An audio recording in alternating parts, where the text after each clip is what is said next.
And joining us now from Lviv is CBN News senior international correspondent George Thomas. George, great to see you again this evening. So Germany apparently open to formalizing Ukraine's non-membership in NATO as a way of maybe averting war. That is a pretty stark development. It is, absolutely. Hey, how about asking the Ukrainians how they feel about that? I was talking to somebody today on the streets of Lviv, and they said, listen, we are like a playing field between two superpowers, the United States on one side and Russia on the other side. And they said, this person said to me, how about considering how we think? We're the second largest country in Europe. Does anybody care about what we think? And he said to me at the end of the day, he said, George, this is not about joining NATO. It's not about joining the European Union. It's about freedom. We do not want this gigantic bear known as Russia constantly over us, constantly threatening us, constantly trying to pull us into their orbit. We are an independent nation. We got our independence 30 years ago, and we want to determine, we want the ability to rule by ourselves, govern our future, determine our future. And so to the German chancellor, I'm sure the streets on Ukraine will be saying, hey, how about us? How about we determine that future and whether we want to go east or whether we want to go west? And all indications have been they want to go west, towards the United States, towards Europe, towards freedom and liberty. Yeah. Russia seems to be saying they're pulling back troops. There's some skepticism there from NATO and the U.S. On the ground there, George, does it feel like that? Does it feel like there's some de-escalation? This is the playbook of the Russians. They've done this so many times. We've seen it time and time again.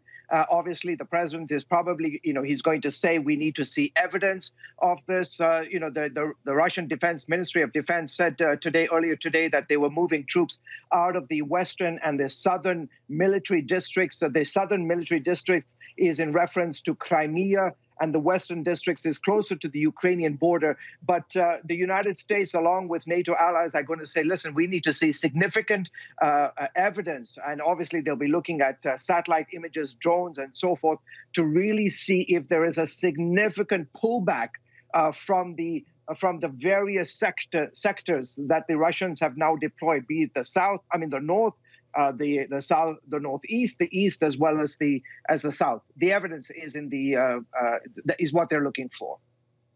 Yeah. Even with reports of troops leaving overnight, Russian lawmakers gave Putin a political win of sorts, asking to recognize two regions of Ukraine as independent. George, how could Putin use this to further escalate tensions with Ukraine? Boy, oh boy, talk about another major news event that's taking place right now. The Russian Duma, as you said, which is the equivalent of their parliament, voted to ask President Putin whether he would recognize these two regions that they gobbled up 8 years ago as, in essence, belonging to Ukraine.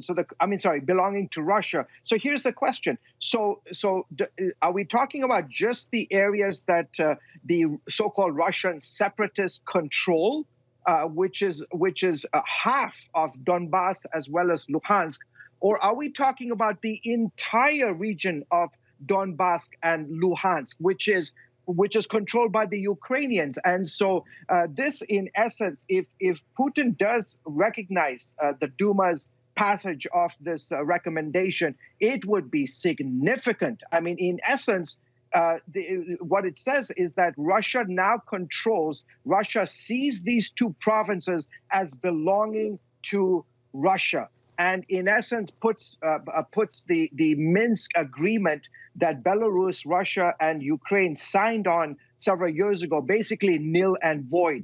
And I can tell you the streets of Ukraine are not going to be happy about this, and they're going to be looking to Ukrainian President Zelensky about what he thinks about this passage. So this just ratchets up the ongoing tension even to another level, because at the end of the day, for Putin, it's about recognizing these two regions as part of Russian territory. And the funny thing is, what Russia wants is that they want representatives from these two regions to be part of the Ukrainian parliament. I mean, which is like absolutely insane. So that, if there is any things about the future of Ukraine, that these two regions which belong to Russia would, in essence, have a say-so. Incredible. Yeah, incredible indeed.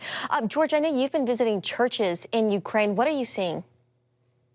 Today, I got a video, Jenna, from just this region. We're talking about the Donbass region. There is a pastor who lives just a few miles from the Russian forces, from the Russian line. And he and a team of folks got together and they went to this cross that has been there for 30 years, very close. I mean, the Russians can probably see the cross. And they were just praying. They were praying and thanking those who have been praying around the world for Ukraine. But churches I visited this week are on the front lines also spiritually. They have raised, they don't have military weapons and so forth, but they have raised their own weapon, and it's a weapon of prayer, weapon of worship, and they're asking the Lord to do a miracle. You know, there's that famous song, Waymaker. The Lord is the Waymaker. He's the miracle worker, and that's what Ukrainians are praying for, because they know if there is to be an invasion, it would be catastrophic. It would be horrible, as those in the West have described. So the church is active, as I've seen around the world, whether it's Syria, Afghanistan, Iran, Nigeria, all these places that I've been to. The church is always in the midst of tumultuous times. The church rises and it brings a message of hope, brings a message of peace. And that's what the church does. And that is what the church today in Ukraine is doing. All right, George Thomas in Lviv, Ukraine. It is so good to have you with us this evening. George, great reporting, and we'll catch up soon. Thank you, George. Thanks for having me on.